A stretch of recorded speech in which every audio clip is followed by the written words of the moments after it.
দর্শক, নিয়র নিবেদিত Nexus ladies ক্লাবের আজকের আড্ডায় সবাইকে আমন্ত্রণ জানাচ্ছি। আজকের আড্ডায় কিন্তু শনিবার, মানে আমি লিসা হাজির হয়ে গেছি, শনিবারের বন্ধু আপনাদের। বিশ্বের যা কিছু মহান, চিরকল্যাণকর, অর্ধেক তার করিয়াছে নারী, অর্ধেক তার নর। কাজী নজরুল ইসলাম খুব চমৎকারভাবে তার এই পংক্তির মাধ্যমে বুঝিয়ে দিয়েছিলেন মানব জীবনে বা সমাজে নারী ও পুরুষের ভূমিকা কিন্তু সমান। কিন্তু এই আমরাই, নারীরাই যখন সামনে এগিয়ে যেতে চাই, বিভিন্ন সময় বিভিন্ন কারণে সমাজ বলি বা পরিবার বলি, কোনো না কোনো অন্তরায় আমাদের সামনে পথটাকে বন্ধ করে দেয়। আজ আমরা এরকম একটা টপিকে আড্ডা দেব। আজকে আমাদের আড্ডার টপিক হচ্ছে নারীর পথে অন্তরায়। এই অন্তরায় নিয়ে শুধু আড্ডা দেব না, অন্তরায় থেকে কিভাবে আমরা মুক্তি পেতে পারি সেটাও থাকবে আমাদের আজকের আড্ডায়। তাই যারা আমাদের আড্ডায় অংশগ্রহণ করতে চান, আপনার স্ক্রিনে দেওয়া জুম আইডি ও পাসওয়ার্ডের মাধ্যমে যুক্ত হয়ে যেতে পারেন আমাদের সাথে আজকের আড্ডায়।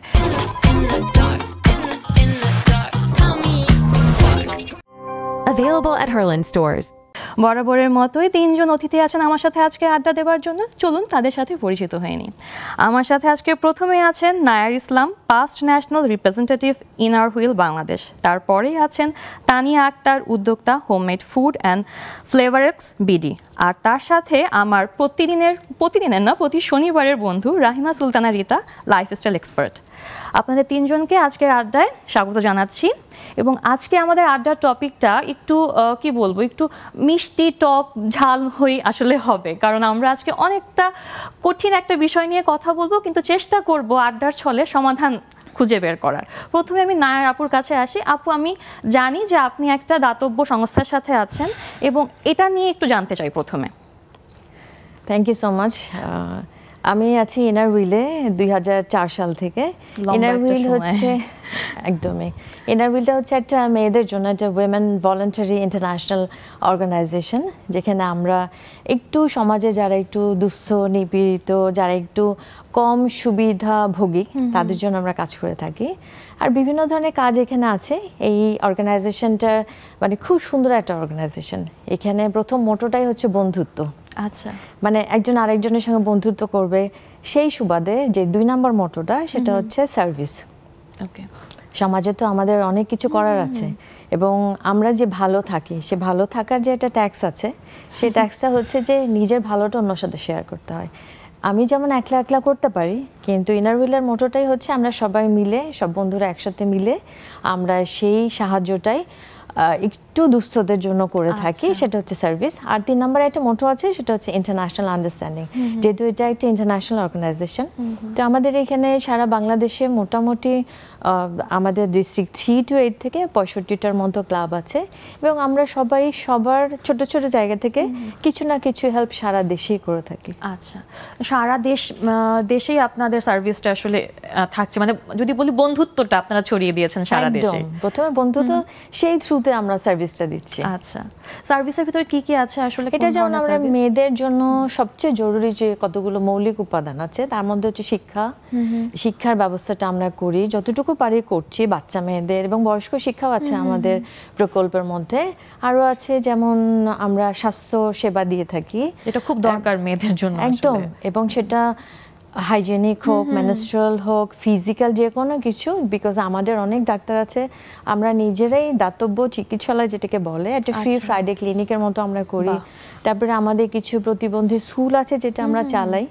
তারপরে আমরা যেমন শীতকালে উত্তরবঙ্গে আমরা যাই, সেখানে কম্বল, সোয়েটার, যা যা শীত পোশাক আছে, সেগুলো আমরা ডিস্ট্রিবিউট করি। বিভিন্ন স্কুলে সাহায্য করি। এরকম আরও অনেক কিছু আছে। ভোকেশনাল তো আছে, ভোকেশনাল ট্রেনিং। এবার আপু আপনার কাছে আসি। আপনি তো হোম শেফ। জি আপু, আমি কাজ করছি হোমমেড ফুড নিয়ে। হ্যাঁ, তো এটা নিয়ে একটু যদি বলতেন যে আপনার প্রোডাক্টগুলো কি বা কোন ধরনের খাবার আসলে আপনি আমাদেরকে সার্ভ করেন, একটু যদি বলতেন। অবশ্যই আপু, আমি প্রথমেই বলবো আমি একজন মা। প্রধান দায়িত্ব, হ্যাঁ প্রধান দায়িত্ব, আমি একজন মা, আমি একটা ছেলে সন্তানের মা। তারপরে কাজটা হচ্ছে আমার একদম পেশা, ভালোবাসার সবটুকু জুড়ে যেটা, সেটা হচ্ছে রান্না। আচ্ছা, রান্নার এই কাজটা প্রথমে আমি রান্নার কাজে আসিনি, একটু ছোট্ট করে পিছনে বলতে হবে তাহলে। সেটা হচ্ছে আমি প্রথমে একটা স্কুলে জব করতাম। আমার বেবির বয়স তখন 2 মাস। পারিবারিক থ্রুতে আমার জবটা ছেড়ে দিতে হয়। তখন আমি জবটা ছেড়ে দিয়ে টোটালি বেবি দেখাশোনা করি দীর্ঘ সময়। দীর্ঘ সময় পরে 2020-এ আমি আবার কাজে ফিরি। আচ্ছা। তখন আর চাকরিতে ফেরা হয় না, তখন আসলে চিন্তা করি যে চাকরি না করে ঘরে বসে বাবুকেও দেখাশোনা করা যাবে, পাশাপাশি আমার স্বপ্নটাও পূরণ হবে যে আমি কারো বোঝা না হয়ে নিজে কিছু করতে পারবো, আমার সন্তানকে আমি দেখাশোনা করতে পারবো, আমার পরিবারেরও সাপোর্ট হয়ে আমি কিছু একটা করতে পারবো। তখন দেখলাম যে রান্নাটাই হচ্ছে আমার সবচেয়ে বেশি কাছের আপন, যেটা করতে আমি কখনো বিরক্ত হতাম না। বাসায় গেস্ট আসা থেকে এমন চিন্তা থাকতো মানে আমি আপনারা যারা রান্নায় খুব ভালো, যে রীতা আপা বসে আছে, আমার যে কি ভালো লাগে দেখতে যারা রান্নাকে এনজয় করে, আমার খুব ভালো লাগে আপনাদেরকে। বলুন।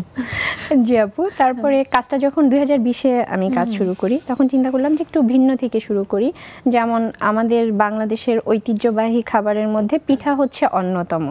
আমার কাজের শুরুটা হচ্ছে পিঠা দিয়ে, যে এই ঐতিহ্যটা আমাদের আগামী প্রজন্ম প্রায় ভুলতে বসছে, যে এরা দেশের ঢাকার বাইরে যেমন যাচ্ছে না, ঢাকার বেশিরভাগ যার যার কর্মস্থলে শেষে ব্যস্ত হয়ে পড়তেছে, গ্রামে যাওয়াটা কমে যাচ্ছে। এর ফলে কি হচ্ছে যে এই ঐতিহ্যটার সাথে সবাই, আর যে সময়টা আসলে লাগে যে সময়টা শ্রমটা এটা কেউই দিতে পারছে না। তখন আমি কাজটা প্রথমে শুরু করি হচ্ছে পিঠা নিয়ে। আর আমার কাজের শুরুটা করি পিঠা নিয়ে শুরু করলেও যে আমি কিভাবে শুরু করব এই জিনিসটা ঠিক আমি বুঝতে পারতেছিলাম না, যে ঘরে বসে কাজ ইউটিউবে করি বা ফেসবুকে করি, আসলে তো এইভাবে চাইলেই শুরু করা যায় না। এই জিনিসটা কোনোভাবে আমি কোনো রাস্তা খুঁজে পাচ্ছিলাম না, যে আমি ঘরে বসে কাজ করলেও কিভাবে আমার শুরুটা করা যেতে পারে। ফেসবুক তখন ব্যবহার করা হচ্ছে বিনোদনের জন্য, শুধু বিনোদনের তাগিদেই বিভিন্ন পেজগুলা সামনে আসতো, গ্রুপগুলা সামনে আসতো। ওখান থেকেই আমি টেস্ট বিডি গ্রুপের ইয়াটা পাই, সন্ধানটা পাই। টেস্ট বিডি হচ্ছে সালমা নেহা আপুর একটি খাবারের গ্রুপ, আমাদের ফেসবুকের সবচেয়ে বড় প্ল্যাটফর্মের মধ্যে একটি টেস্ট বিডি, জি ফুড পেজ প্ল্যাটফর্ম, ওটা পাবলিক গ্রুপ একটা। ওখানে তখন আমি ওইখানে যুক্ত হই কিছুদিন। রাজীব আহমেদ স্যারের কথা নিশ্চয়ই শুনেছেন, ই কমার্স ইন্ডাস্ট্রির স্যারের বিভিন্ন নির্দেশনা ওখানে থাকতো, আমি ওগুলো অনুসরণ করতে থাকি। প্রথমেই আমি কাজ শুরু করিনি, আমি প্রায় মাসখানেক তাদের রুলস রেগুলেশন, তাদের নিয়ম কানুনগুলো প্রথমে ফলো করার চেষ্টা করেছি। আর স্যার সবসময় দেখতাম পড়াশোনার কথা বলে, যে যেই কাজে আসতে চায় বা যেটাই করুক পড়াশোনার সাথে যুক্ত থাকেন। তখন digital skills for Bangladesh group নামে একটা গ্রুপ আছে, ওখানেও যুক্ত হই। আপনি আসলে অনেক জায়গায় ঘুরে ঘুরে মানে আইডিয়া নিয়ে নলেজ গ্যাদার করে তারপরে আমি কাজটা শুরু করেছি আপু। জি, এই শেখার বিষয়টা কিন্তু অনেক মানে আগ্রহ থাকাটা কিন্তু অনেক জরুরি যে কোনো কাজের ক্ষেত্রেই, কিন্তু যে রীতা আপা ভালো জানবেন এটা, এবং আপা সবসময় এনকারেজ করেন আমাদেরকে যে যেটা জানো পড়ো। তো আমি আবার আপনার কাছে আসবো, রীতা আপার কাছে একটু আমি জানি, আপা খুব তাপাদহ যাচ্ছে এবং খুব বাজে একটা অবস্থার ভিতরে, আমরা বাজেই বলবো আমি, কারণ আসলে এত গরম, সামার আসলে আর সামারের পর্যায়ে নাই আমাদের। একটু যদি আপনি বলতেন যে এই পরিবেশে বা এই ওয়েদারে আমাদের আসলে কি করা উচিত, আমাদের লাইফস্টাইলটা কেমন হওয়া উচিত? ওয়েল, আসলে এটা একটা আমাদের জন্য এটা একটা সমস্যা অনেক বড়, আমরা সবাই এটা ফেস করছি। কারণ আজকে আমি শুনেছি অফিসে গিয়ে রেড অ্যালার্ট ঘোষণা করা হয়েছে গভর্নমেন্টের পক্ষ থেকে, যে 72 ঘন্টা আমরা যেন নিজেকে যেন সেফ রাখার চেষ্টা করি। তো এই সময়টা খাওয়া দাওয়া থেকে শুরু করে নিজের কাপড় চোপড় সব কিছুই, আর খুব প্রয়োজন না হলে আমার মনে হয় বাইরে যাওয়াটা একদম প্রয়োজন নাই। আর প্রচুর পানি খাওয়াটা খুব দরকার। এই সময় হিট স্ট্রোক হয় মানুষের, সবচেয়ে যেটা মানে সমস্যা যেটা হয় যে অতিরিক্ত গরমে সবার তো আর এসির মধ্যে থাকার, আমি সাধারণ মানুষের কথাও বলছি, যে সবার পক্ষে তো আর ওটা এফোর্ড করা বা সম্ভব না। তখন তাদের ক্ষেত্রে আমি বলবো যে একটু কটনের কাপড় চোপড় পরে শাওয়ার, মানে গোসলটা সকালে করলো একবার, তারপরে বিকেলের দিকে একবার ফিরে এসে বাড়িতে এসে শাওয়ার নিয়ে একটু ঢিলা ঢালা কাপড় চোপড় পরা, হালকা কালারের খাওয়ার, ওয়াটারি যে ভেজিটেবলগুলো আছে সেগুলো উপর নির্ভর করে মাংসটা একদম এই সময়টাতে একটু বাদ দিয়ে, আর মশলার ক্ষেত্রে বলবো যে ঝালটা কম, গরম মশলা যেগুলো শরীরকে হিট করে, মানে বডিকে হিট করে, এই রকম জিনিসগুলোকে একটু কম পাশে রেখে আমরা শরীরকে ঠান্ডা রাখে বেশ কিছু খাবার আছে, যেমন শসা শরীরকে ঠান্ডা রাখে, লাউ তারপর শরীরকে খুবই ঠান্ডা রাখে, চিচিঙ্গা আছে, চাল কুমড়া আছে, মানে যে সমস্ত সবজিতে আমরা আসলে খেতে চাই না সেগুলো খেতে হবে। তরমুজ আছে এখন, মানে এটা দেখো এটা কিন্তু ন্যাচারই দিয়েছে আমাদের। তুমি যদি এই সময়গুলোতেই ওয়াটারি ভেজিটেবল অ্যান্ড ফ্রুটস বেশি পাওয়া যায়, এই সময়টাই কিন্তু অনেক ধরনের ফলও আছে যার মধ্যে প্রচুর জামরুল প্রচুর পরিমাণে ওয়াটার ওটা কিন্তু ধরে রাখে, আমরা খাই না, অনেকে চিনিও না। সত্যি প্রকৃতি আসলে সেভাবে ব্যালেন্স করেছে যে এই সময় এগুলো দিয়েছে যাতে আমরা এই গরমটাতে খেতে পারি। আসলে এই ফলগুলো যদি আমরা খাই, খাওয়া দাওয়া চলাফেরা সবকিছুর মধ্যেই যদি নিজেকে একটু ব্যালেন্স করি আর উত্তেজিত কম হই, এটা হলো সবচাইতে বড় জিনিস। কারণ আমাদের যেটা এখনকার সবারই যেটা প্রবলেম, আমরা একটুতেই হাইপার হয়ে যাই। ওই হাইপারটা গরমের মধ্যে যখন হই তখন আমার শরীরের অক্সিজেন লেভেল কমে যায়, তো বডি তখন বডি ফাংশন ঠিক মতো করতে পারে না। ব্রেইন অনেক সময় ব্রেনের এত ড্যামেজও হয়ে যেতে পারে। আসলে এই বিষয়গুলো আমাদের খেয়াল রাখতে হবে। জন্য না আসলে কিছু প্রাণায়াম আছে, এটা না যদি কেউ একটু, এখন তো ইউটিউবে সার্চ দিলে সবই পায়, শীতলী প্রাণায়াম বলে একটা আছে। এটা জিভটাকে এরকম করে আসন করে বসে জিভটাকে জাস্ট একটা মানে রাউন্ডের মতো করে নিতে হয়, নৌকোর মতো করে, তারপরে ওইটা দিয়ে ফোল্ড করে ওইটা দিয়ে তুমি যদি চোখ বন্ধ করে ইনহেল করো, নিঃশ্বাস নাও, তোর বডি কিন্তু ঠান্ডা হয়ে যায়। আচ্ছা, তোমার বডির মধ্যে এয়ার কন্ডিশন সিস্টেম আছে।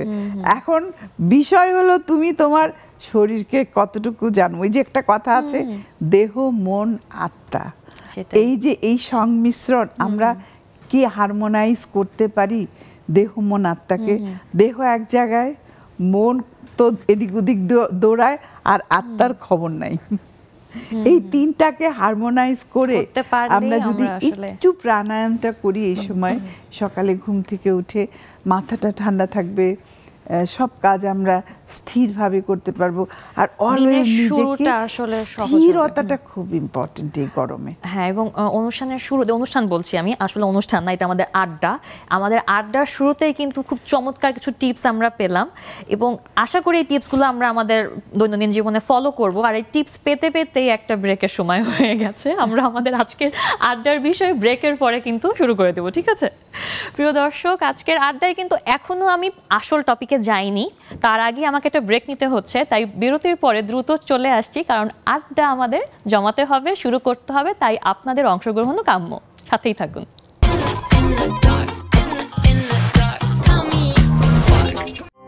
Available at Herland stores.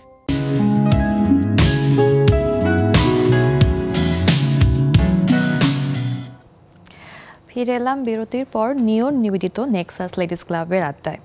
আর আজকের আড্ডা কিন্তু নারীর পথের অন্তরায় নিয়ে।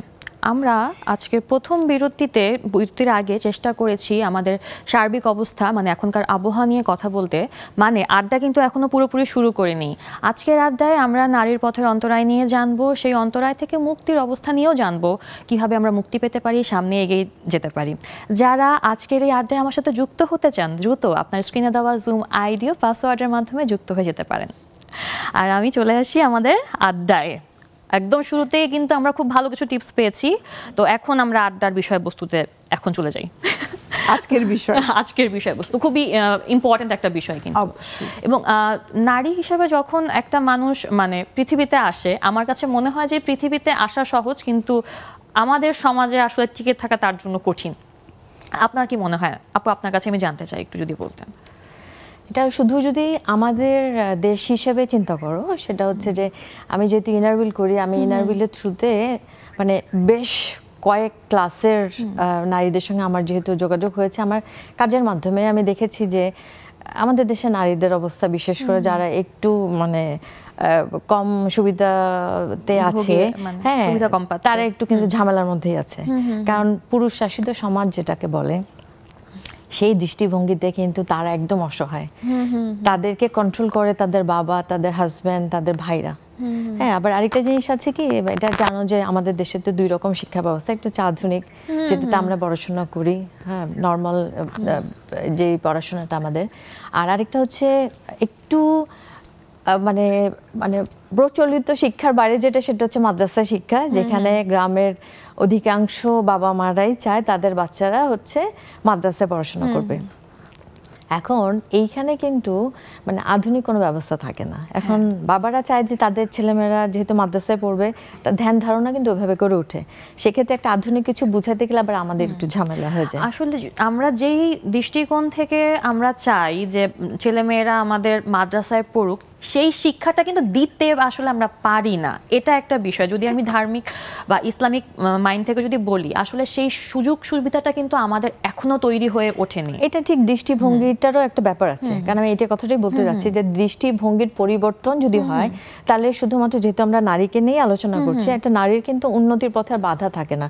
এই দৃষ্টিভঙ্গিটা মোটামুটি বদলানো যায়নি এখনো, সেটা পুরুষতান্ত্রিক সমাজ থেকেই হোক, ধর্ম থেকেই হোক, অথবা একটু আর্থসামাজিক উন্নয়নে যে দৃষ্টিভঙ্গি আমরা সাধারণত দেখি সেটার ক্ষেত্রেই হোক, মেয়েরা কিন্তু এখনো পিছিয়েই আছে।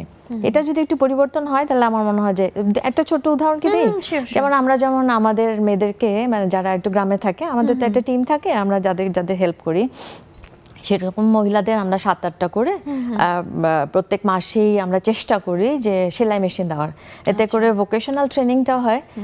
এরকম একটা ফলো আপ করতে গিয়ে দেখি যে যেই মহিলাটাকে আমরা রংপুরে, যাকে আমরা সেলাই মেশিনটা দিয়েছিলাম, সেলাই মেশিনটা তো নেওয়ার পরে কি করলো, ওর হাজব্যান্ড ওটা বিক্রি করে দিয়ে ওর বউয়েরটা কিন্তু সে খেয়ে ফেললো, টাকাটা কিন্তু সে পুরোটাই গেল। কিন্তু আমরা ভাবছি যে মেয়েটা সেলাই শিখছে, কারণ আমরা কিন্তু ব্যবস্থা করে দিয়ে আসলাম। আলটিমেটলি কি হলো, সে কিন্তু সেলাই তো শিখতে পারলোই না, সে যেই অবস্থানে ছিল সেই অবস্থাতে থাকলো। উল্টা আমরা যে কষ্ট করে গেলাম, হ্যান্ড ওভার করলাম, সেই টাকাটা কিন্তু জামাই বাবাজি খেয়ে চলে গেল। এরকম আছে বাচ্চাদের পড়াশোনার ক্ষেত্রেও।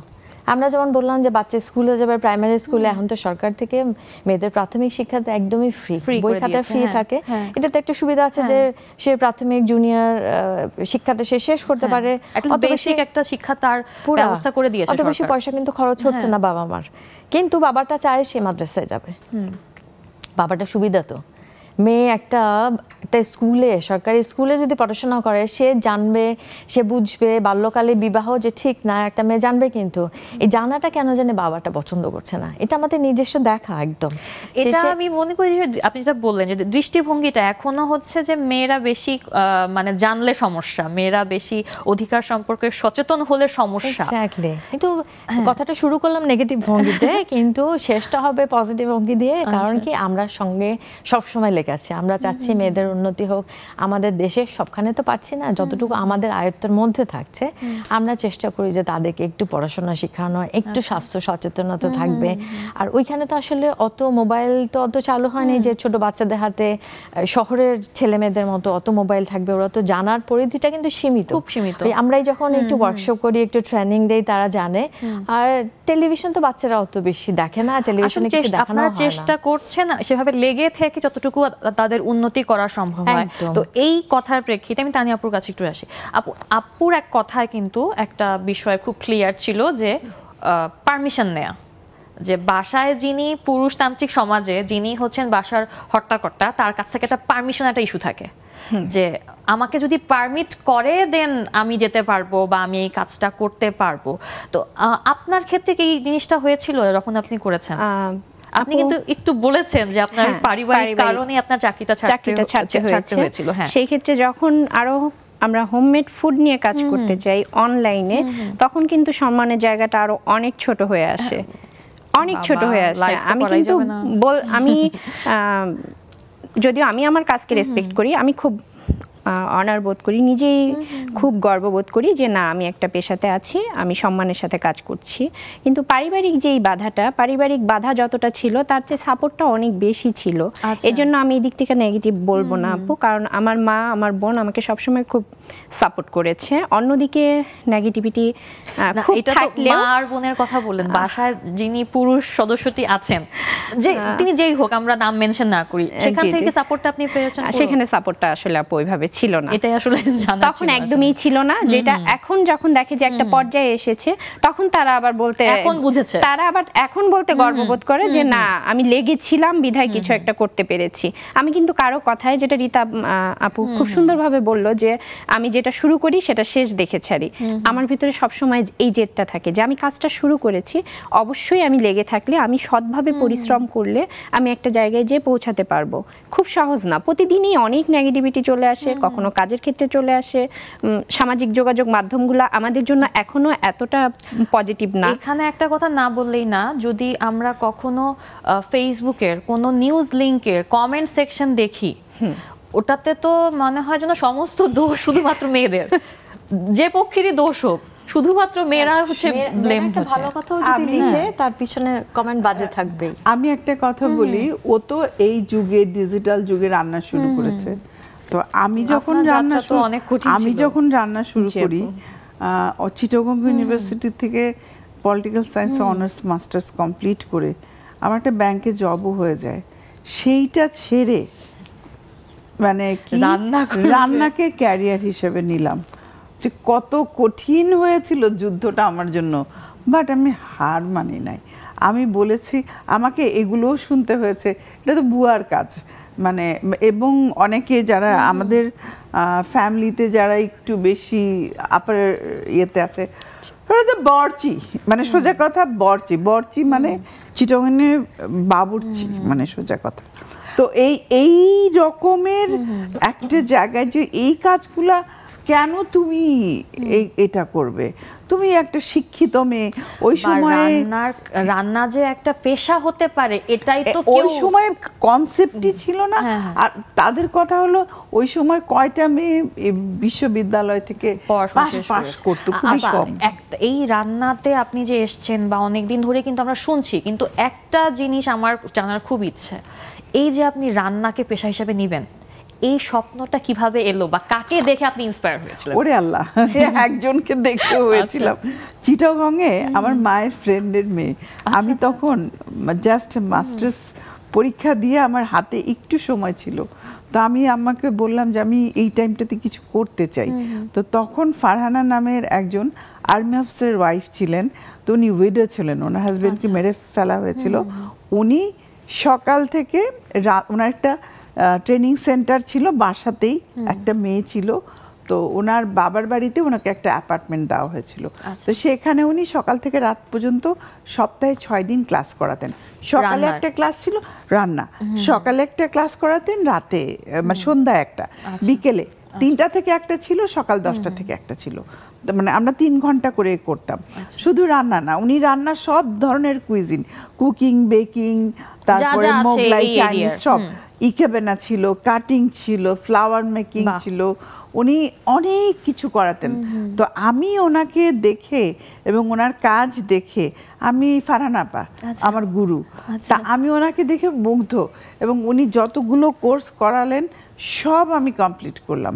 করে এসে আমার তখন চাকরির বেতন কত 5,000 টাকা ওই সময় অনেক ঠিক হয়েছিল। আর আপার যে স্টুডেন্টরা ছিল, আমরা 500 টাকা করে পার স্টুডেন্ট আমরা আপাকে দিতাম। তো আপা সকাল বিকাল আমাদের 1 সপ্তাহ করে কোর্স ছিল, আমরা 500 করে আপাকে দিতাম। আপার ওই সময়ে মান্থলি ইনকাম ছিল 50,000। মাই গড, 50,000। তো আমি তখন বলেছি এই 5,000 টাকার চাকরি আমি করব না। আমি ওইখানে বসে আমার জীবনের একটা অঙ্ক কষেছিলাম আমি, যে আপা যদি 5,000 করতে পারে, আমি 5 লাখও করব।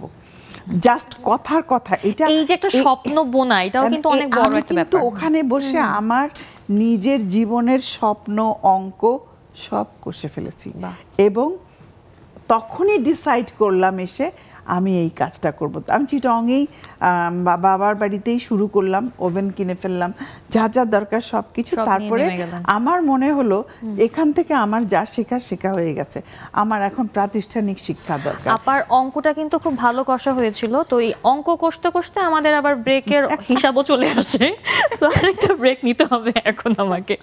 বাকি ছোট্ট করে আমি শেষ করে দিব। অবশ্যই আপা।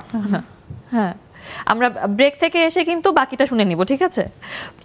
দর্শক, এখন নিয়ে নিচ্ছে আরো একটা বিরতি, কোথাও যাবেন না, কারণ আপার অঙ্ক কষা কিন্তু বাকি আছে, সুতরাং সাথেই থাকুন।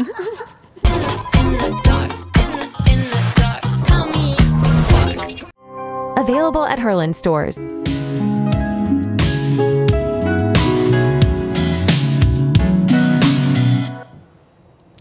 ফিরে এলাম আবারও বিরতির পরে নিয়র নিবেদিত নেক্সাস লেডিস ক্লাবে। সাথে আছি আমি কে, আপনাদের শনিবারের বন্ধু জোহরা মারিয়াম লিশা। আর যারা এখনও আমাদের সাথে জুমে জয়েন করেনি, দ্রুত জয়েন করে ফেলুন আপনার স্ক্রিনে দেওয়া জুম আইডি ও পাসওয়ার্ডের মাধ্যমে। আর আমাদের লেডিস ক্লাবে জয়েন হওয়ার শর্ত কিন্তু একটাই, আপনাকে হতে হবে নারী, কারণ এটা লেডিস ক্লাব। আমরা আড্ডা দিচ্ছিলাম আমাদের আজকের টপিকটা নিয়ে, এবং খুবই ভাইটাল একটা টপিক একটা মেয়ের জীবনে। এইখান থেকে শেষ করে, হ্যাঁ অবশ্যই, এটাই আমি বলছিলাম যে এখানে যাওয়ার আগে আপনার সেই হিসেবটা আমি একদম খুবই অল্প কথায় শেষ করছি। তারপর আমি পর্যটনে এসে ফুল কোর্স করলাম, একেবারে food and beverage, hotel management, pastry, bakery সবকিছু, অলমোস্ট 9 মাস, একদম 9 মাস স্কুলের মতো। সকালবেলা 9টার সময় গিয়ে অবকাশ পর্যটনে হাজির হতাম, 5টা পর্যন্ত ক্লাস করতাম, বাসায় আসতাম। এই করে 9 মাস কমপ্লিট করলাম। আমি কিন্তু 9 মাস ইনভেস্ট করলাম আমার, এবং এটা নিয়েও অনেক কিছু আমাকে করতে হয়েছে, বাধা এসছে, বাচ্চা ছোট ফেলে টেলে আমি সকাল সারাদিনের জন্য চলে যাচ্ছি। আমি মাইন্ড অ্যান্ড কেয়ার যাই, তবে হ্যাঁ আমার মা অনেক সবসময় আমার পাশে ছিলেন। ওই মহিলার জন্যই হয় আজকে আমি এতটুকু এই জায়গায় আসতে পেরেছি। তারপরে কমপ্লিট করলাম, তারপরে তো জীবন শুরু হয়ে গেল, পিছনে আর তাকাতে হয় নাই। আমার যে সমস্ত বন্ধুরা আমাকে নিয়ে অনেক টিচ করতো, সেই আমি ঢাকা বিশ্ববিদ্যালয়ে ট্যুরিজম ডিপার্টমেন্টে আমি কুলিনারি আর্টের একজন গেস্ট লেকচারার হলাম। আমি যখন এটা দিলাম যে, এবং পাশাপাশি গোপালগঞ্জ সায়েন্স অ্যান্ড টেকনোলজিরও ওখানকারও আমি একজন গেস্ট লেকচারার হলাম, দুটো পাবলিক ইউনিভার্সিটির। রান্না শিখিয়ে মানে ঢাকা বিশ্ববিদ্যালয়, যাকে প্রাচ্যের অক্সফোর্ড বলা হয়, সেই জায়গায় এই যে একটা নাম লিখানো রাহিমা সুলতানা, মানে আওয়ার অনারেবল টিচার, আমার সামনে যখন এই নেম প্লেটটা আসলো, তুমি বিশ্বাস করো আমার নিজের চোখ দিয়েই পানি বের হয়ে গেছিলো। মনে হয়েছিল আমি স্বপ্ন দেখেছিলাম অনেক দূর যাব, এত দূর আসবো ভাবি নাই। আমার বাবা একটা কথা বলে, আপার কথা থেকে আমি মনে পড়লো, বাবা আমাকে সবসময় বলতেন, বিশেষ করে আমার এসএসসি পরীক্ষার সময় বাবা এই কথাটা বলতেন যে, ধরে নিয়েছিলেন যে আমি A+ পাবো না আর কি, বলতেন যে তুমি A+ এর স্বপ্ন দেখো, মানে তোমার লেভেলটা, স্বপ্নের লেভেলটা একটু উপরে রাখো, তাতে যাতে তুমি অ্যাটলিস্ট ওটা ছুতে না পারো, ওটার কাছাকাছি যেতে পারো। তুমি যদি স্বপ্নই ছোট দেখো, তাই আমি সেটাই বললাম যে আমি রান্না নিয়ে ভিসি স্যারের বাসায়, আরিফিন স্যারের বাসায় জয়েন করার পরে আমাদের দাওয়াত দিল সব টিচারদের, মানে আমাদের একটা কনফারেন্স হলো ট্যুরিজম ডিপার্টমেন্টের, মানে সাবকন্টিনেন্টের সবাই, নেপাল থেকে, তারপর বিভিন্ন দেশ থেকে আমাদের আসলো, শ্রীলঙ্কা থেকে, সব টিচারদের সাথে পরিচয় করিয়ে দিল, আমাকে পরিচয় করালো যে আমাদের ট্যুরিজমের এরকম গেস্ট লেকচারার কুলিনারি আর্ট পড়ায়। তো এই যে ওনাদের সবার সাথে এক কাতারে বসে একসাথে কাজ করার যে সুযোগ, আর সবচেয়ে ভালো লেগেছে যে আমি আমাদের এই যে এই জেনারেশনের বাচ্চাদের জন্য কিছু করতে পেরেছি, এইটাই আমার জীবনের সবচেয়ে বড় সার্থকতা। তা আমার সত্যি কথা বলতে আমি যতটুকু পেয়েছি, যে আমার মনে হয় এর চেয়ে বেশি আর আমার কিছু পাওয়ার নেই। আপনি এই যে যখন কথাগুলো বলেন না, আমার কাছে মনে হয় যে আমি মনে হয় ওই জায়গায় বসে আসলে দোয়া করি যে বাংলাদেশের প্রতিটা মেয়ে এরকম আপার মতো একটা পর্যায়ে এসে বলতে পারুক, প্রত্যেকেরই আসলে এরকম একটা জায়গায় যাওয়ার স্বপ্ন থাকে এবং সেই স্বপ্নটা পূরণ হোক। তো এই স্বপ্ন পূরণ করতে যে আমি জানি না, আমি এটা বেশি মানে কন্ট্রোভার্সিয়াল হয়ে যাবে কিনা, কখনো কি মনে হয়েছে যে মেয়েরাই আসলে মেয়েদের যাত্রার পথের অন্তরায় বা সাফল্যের অন্তরায়? আপনার কাছে আমি জানতে চাই, এটা একটু যদি বলতেন। কিছু একটু সত্যি তো আছে এটার মধ্যে, কারণ আমরা মহিলারা, বিশেষ করে এদিককার মেয়েরা, শুধু বাংলাদেশ না, মানে আমাদের মতো বাংলা ভাষাভাষী ছাড়াও আমরা মেয়েরা করি কি, যখন কেউ একটু সাফল্যের শিখরে পৌঁছে যেতে চায়, আমরা কি করি, তাকে পিছে টেনে ধরি। মানে আমাদের তো উচিত ছিল আসলে যে মেয়েটা আমাদেরই একটা বোন, সে ছোট হোক বড় হোক, সে যখন সামনে এগিয়ে যায় আমাদের উচিত ছিল তার পাশে থাকা, তাকে আরো একটু সাহায্য করা, তাকে আর একটু প্রমোট করা, যাতে করে সে আরেকটু সামনে এগিয়ে যায়। কিন্তু আমাদের আসলে ওই যে একটা মনোভাব থাকে, দৃষ্টিভঙ্গি থাকে, যে দেশে মানুষ হলাম সেই দেশে আসলে এত বেশি না পাওয়া, চেলেও পাই না। এখান থেকে কষ্ট করে মানুষ যখন বড় হয়, তো হয়তো একটা মানে সাইকোলজিক্যাল একটা জিনিস কাজ করে, যেটাতে আমাদের আসলে ভৌগোলিক আর যদি ঐতিহাসিক দিকগুলো দেখি, আমাদের সাইকোলজিটাই আসলে এরকম হয়ে গেছে। কিন্তু এটা আসলে উচিত না। তবে আমি এখন খুবই পজিটিভ, কারণ এখনকার মেয়েরা, এখনকার মহিলারা আসলে এইটা একটু অতিক্রম করেছে বিকজ অফ এডুকেশন। কারণ এখন তুমি দেখো যে অনেকেই কিন্তু একজন আরেকজনের পাশে দাঁড়ায়, না চিনি হয়তো আমার সে একদম মাত্র পরিচিত, কিন্তু আমি যখন তার সাফল্যের একটা কথা শুনি, আমি কিন্তু তাকে ক্রেডিট দেই, আমি তাকে কংগ্রাচুলেট করি, এবং কখনো যদি ভাবি যে না তার সাথে আমার আবার দেখা হবে বা কিছু, আমি কিন্তু ওই জেস্টারটা জিয়ে রাখি। এই যে এটা কন্টিনিউ করা, এটা আমার মনে হয় যে একটা মেয়ের শত্রু হোক অসুবিধা নাই, পিছনে টেনে ধরুক অসুবিধা নাই, আমি আমার শিক্ষা, আমার বুদ্ধিদীপ্ত মনোভাব নিয়ে আমি যদি ডিটারমাইন থাকি, আমার মনে হয় যে আমি সামনে এগিয়ে যেতে পারবো। খুব চমৎকার, খুবই চমৎকারভাবে বলেছেন আপু। তানিয়া আপু, আপনার মনে হয় এই জিনিসটা একটু বেশি ফেস করতে হয় কি না? কারণ এখন আমি যদি বলি যে পোস্ট কোভিড পিরিয়ডে আমাদের কিন্তু অনেক হোম শেফ হয়েছে, এবং ফেসবুক খুললে, আমি জানি না আমি এখন কেন এত বেশি নেগেটিভ কথা বলছি, বাট ফেসবুক খুললেই দেখা যায় যে একটা রেশারেশি কিন্তু থাকে। আমি নিজে তখন সেরা রাঁধুনির সময় কোভিডের সেকেন্ড ইয়ারে আমি সারা বাংলাদেশ ঘুরেছি, সবাই আমাকে, আমি বাসায় বসে থাকবো না, আমি সারা বাংলাদেশ ঘুরে এই যে সেরা রাঁধুনির আমার ওই সিজনে কোভিডের সময় বাবা মেয়ে, বাবা ছেলে, আবার বাবা মা, এরকম জয়েন্ট শেফ দেখেছি আমি। তুমি তো শুধু বলছো যে একজন, আমি পুরো ফ্যামিলি শেফ। না, আমি আসলে জানতে চাচ্ছিলাম যে আপুর যেহেতু ফেসবুক পেজ আছে এবং ফেসবুকে হোম শেফের সংখ্যা অনেক, এবং অধিকাংশই কিন্তু মেয়ে, তো সেই ক্ষেত্রে কি আপনার কখনো এরকম সমস্যা হয়েছে? কারণ আমরা অনেক ক্ষেত্রে দেখি যে মানে ফেক রিভিউজ দিচ্ছে, নেগেটিভ রিভিউজ দিচ্ছে অহেতুক, এই টাইপের কোনো সিচুয়েশন কখনো ফেস করেছেন আপনি?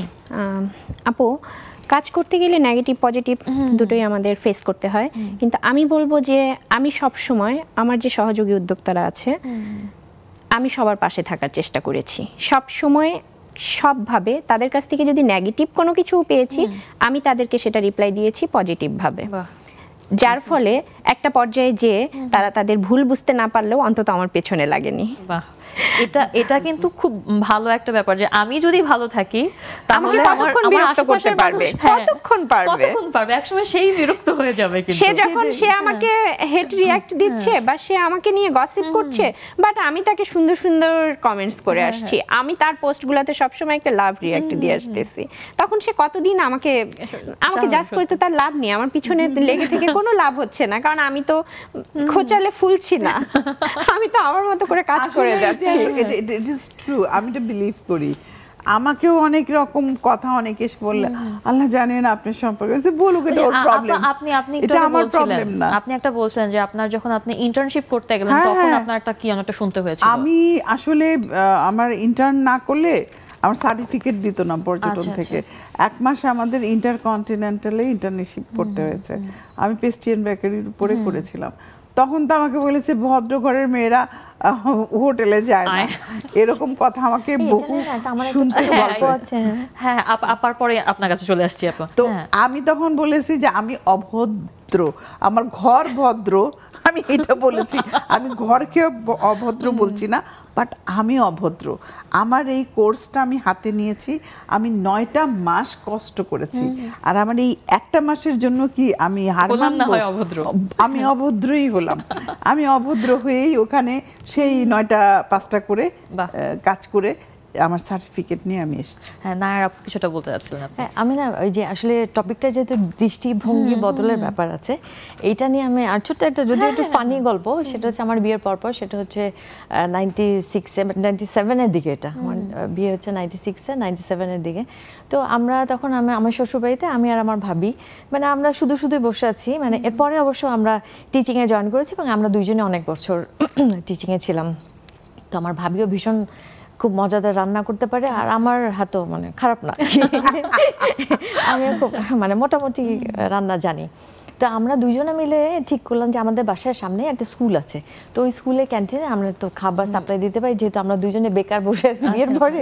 এটা কিন্তু একটা সময় কিন্তু খুব ভালো একটা মানে বিজনেস ছিল। হ্যাঁ, মানে আমি করেছি এটা। এটা তারপরে কি হলো, মানে আমরা শুধু প্রিমিটিভ আলোচনা আমরা নিজেরা দুজন করলাম, এবং এই আলোচনাটাই আমাদের বাড়ির যে হেল্পিং হ্যান্ড সে এটা শুনলো, এবং আমরা বাড়ির সামনে বাড়ির লোকজনের সামনে প্লেস করার আগেই সে হচ্ছে প্লেস করে দিল, এবং সে কিভাবে পোর্ট্রেট করলো জিনিসটা যে ভাবিরা বলছে তারা খাবার বেচবে, তারা খাবার বেচবে স্কুলে। হ্যাঁ, এই বাড়ির বউরা কি কোনোদিন এসব করে খালাম্মা, আপনি বলেন। আমরা এটা শুনে আমরা দুই বউ মানে আমরা এত কষ্ট পেলাম, লজ্জাও তো পেলেন। মানে আমাদের প্রেস্টিজ যা ছিল মানে সবই পাংচার হয়ে গেল, যে আমাদের হেল্পিং হ্যান্ড সে আমাদের না জেনে আমরা প্লেস করার আগে সে প্লেস করে ফেললো। কারণ দৃষ্টিভঙ্গিটা তখন এরকম ছিল যে বাড়ির বউ তো এখন এইসব করবে না, ওরা আরেকটু উন্নত মানের কিছু করবে, মানে রান্না করবে, কেটারিং করবে। কেটারিং শব্দটাই তো তখন প্রচলিত ছিল না, কিন্তু এটা ওটা আমাদের আর করা হলো না। যদি আমরা একটু ইন্সপিরেশনটা পেতাম আমরা হয়তো আরেকটু রিতাপার মতো হতে পারতাম, কিন্তু যাই হোক মানে হয় না যে সাপে বর, স্কুলে সাপ্লাই দিয়েছি একসাথে 3টা স্কুল। রিতাপা লাস্টের জিনিসটা হচ্ছে কি যে দৃষ্টিভঙ্গির বদল যে কিভাবে হয়। এখন মানুষ এই যে করোনার পরে সবাই তো ধরো ঘরে বসে থেকে সব বিজনেসগুলো চালাচ্ছে, এবং এতে করে কেউ কিন্তু অবাক হচ্ছে না যে আচ্ছা আমরা যে একটা বাসা থেকে খাবার নিচ্ছি, এই যে অনেক সময় আমরা দেখলাম না যে খুদের ভাত এবং 10 রকমের তরকারি, এগুলো আমরা স্বপ্নেও ভাবতে পারতাম না যে আমরা এগুলো অনলাইনে অর্ডার দিব, তাই না? তো দৃষ্টিভঙ্গি চেঞ্জ না হলে এই যে মেয়েদের এত দূর এগিয়ে যাওয়া এটা তো আসলে হতো না। হচ্ছে স্লোলি হচ্ছে, কিন্তু পজিটিভ ওয়েতে হচ্ছে, যেটা আমাদের সময়টাতে হয়নি কিন্তু। হ্যাঁ, এবং এই পজিটিভিটিটা আমাদের আসলে আরো দরকার। আর এখন আসলে আর এখন আমার আরেকটা ব্রেক নেওয়া দরকার। দর্শক, এখন সময় হলো আরো একটি বিরতি নেবার, কোথাও যাবেন না, কারণ আড্ডা চলবে, সাথেই থাকুন, ফিরে আসছি এক্ষুনি।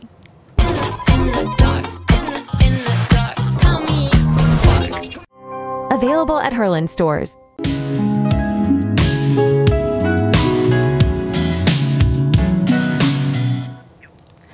বিরতির পর আরও একবার স্বাগত জানাচ্ছি নিওর নিবেদিত নেক্সাস লেডিস ক্লাবে। আমাদের ক্লাবের আড্ডা চলছে, এবং আড্ডায় আজকে আমরা জানছি নারীর পথের অন্তরায় বা বাধা সম্পর্কে। আপনাদের যদি এই আড্ডায় কিছু বলবার থাকে বা সরাসরি যদি আমাদের সাথে যুক্ত হতে চান, তাহলে আপনার স্ক্রিনে দেওয়া জুম আইডি ও পাসওয়ার্ডের মাধ্যমে যুক্ত হয়ে যেতে পারবেন। আর এই মুহূর্তে দুজন আমার সাথে জুমে যুক্ত হয়েছেন, চলুন তাদের সাথে কথা বলে নিই। পরিচয় তো আমরা সবাই জানি কে কীরকম আছেন, তবে আমরা দেখে নেই যে এখন কে যুক্ত হয়েছেন। আমার সাথে আছেন এখন জুমে আকলিমা আপা আছেন, নাজিয়া আপা আছেন। আপনাদের সাথে আমরা কথা বলবো। আমরা আজকে আকলিমা আপার কাছে আগে যাই। আপা, কেমন আছেন আপনি? আছি, আল্লাহর রহমতে ভালো আছি। আপনারা কেমন আছেন? অনেক ভালো আছি আপা, অনেকদিন পর আপনাকে পেলাম আমি। হ্যাঁ, আমি অবশ্য ঈদের পরে গতকালকে ছিলাম আর আজকে আসলাম। আচ্ছা আপা, আজকে কিন্তু আমিও মিস করছি আপনাদের। এটাই তো চাই যে বেশি বেশি মিস করবেন আর আমাদের সাথে জয়েন করবেন। আমরাও মিস করি। আপা, আজকে যে আমাদের টপিকটা, আড্ডার টপিকটা খুবই চমৎকার একটা টপিক, যে মেয়েদের পথে অন্তরায়। এই অন্তরায় বলতে আপনার কাছে কি মনে হয়, যে আপনি একজন শিক্ষক, তো আপনি যখন শিক্ষকতা করেছেন আপনার সময় থেকে এখন অবধি আপনি কি কি অন্তরায় ফেস করেছেন বা কি কি বাধার সম্মুখীন হয়েছিলেন? আসলে আমাদের জীবনটাই কিন্তু চলার পথে ছেলে মেয়ে, শুধু মেয়ে বলে কোনো কথা না, ছেলেদের মেয়েদের সবার পথেই চলার পথে বা অন্তরায় আসে, কিন্তু সেটাকে মানে সেটাকে পাস করে আমাদের এগিয়ে যেতে হবে। আর সবচেয়ে হলো যে মনোবল, আমার যদি দৃঢ় মনোবল থাকে যে না আমি এই কাজটি করব, এটা আমার করতে ভালো লাগে, তাহলে কিন্তু কোনো অন্তরায় বা কোনো বাধাই কিন্তু বাধা না। যেমন আমার জীবনে তো অনেক বাধাই আসছে, আপনি হয়তো জানেন যে এসএসসি পরে বিয়ে হয়ে গেল, অনেক বাধা বিঘ্ন করে পার করে তারপরে তো আমি এই এসএসসি অনার্স মাস্টার্স করে শিক্ষকতা করলাম। তো আমার পড়ালেখা কিন্তু সেখানে স্টপ হয়ে যেতে পারতো, এসএসসি পরীক্ষার পরেই কিন্তু বন্ধ হয়ে যেতে পারতো, কারণ লেখাপড়ার সাথে তারপরে আমার সন্তানও আসলো। আমি চাইলে আমার যদি মনে ইচ্ছা না থাকতো তাহলে আমার লেখাপড়া হতো না। আমার যেহেতু ইচ্ছা ছিল, আমার পারিপার্শ্বিক, আমার আত্মীয় স্বজন, রিলেটিভ, হাজব্যান্ড সবাই আমাকে হেল্প করলো। আর এইগুলো আবার চাকরি করার ক্ষেত্রেও দেখেছি। আমি যেহেতু সায়েন্সের স্টুডেন্ট, স্কুলে যখন আমি জয়েন করি সহকারী শিক্ষক হিসাবে, আমার ম্যাথ ক্লাস ছিল, তো ওই সময় অনেকে বলতো যে মেয়েরা আবার অঙ্কে কি পারে, মেয়েরা কি গণিত পারে নাকি, মেয়েদের গণিত দেওয়া হয়, এটা কি, মানে অনেকে ইয়ে করতো, বিরোধিতা করতো যে ওনাকে কেন গণিত দেওয়া হলো। এতে আমার আরো জিদ আরো বেড়ে যেত, কি আমি মেয়ে হয়ে অঙ্ক পারবো না, এটা কোনো কথা। কিন্তু এমন ভাবে আমি ক্লাস করতাম, পড়াতাম, ছেলেমেয়েরা আমাকেই চাইতো। তখন যিনি প্রধান শিক্ষক ছিলেন উনি তখন জানতেন যে তোমরা কাকে চাও, ম্যাথ ক্লাসে কাকে দেখতে চাচ্ছ, তখন ছেলেমেয়েরা আমার কথাই বলতো। তা এটা আমি মনে করি আসলে বাধা না, কিন্তু আমি যদি মনে করতাম যে হ্যাঁ বললো আমি ম্যাথ পারবো না, আমি সায়েন্স পারবো না, তাহলে তো হইতোই না। কিন্তু ওটা আমি ওই বাধা অতিক্রম করে আমি এগিয়ে গিয়েছি। অনেক ধন্যবাদ। আসলে বাধাকে আসলে বাধা ভাবা যাবে না, ওটাকে মানে পজিটিভলি নিয়ে আমাদের সামনে এগিয়ে যেতে হবে। আমি একটু নাজিয়া আপুর কাছে যাই। আপু আনমিউট করে নেবেন। Good morning. Good morning. আজকে আমি আগে বলেছি। Good morning. নাজিয়া আপা, আপনি দুটো দেশে আছেন, মানে বাংলাদেশেও আছেন, আপনি এখন ইউএসএ তেও আছেন।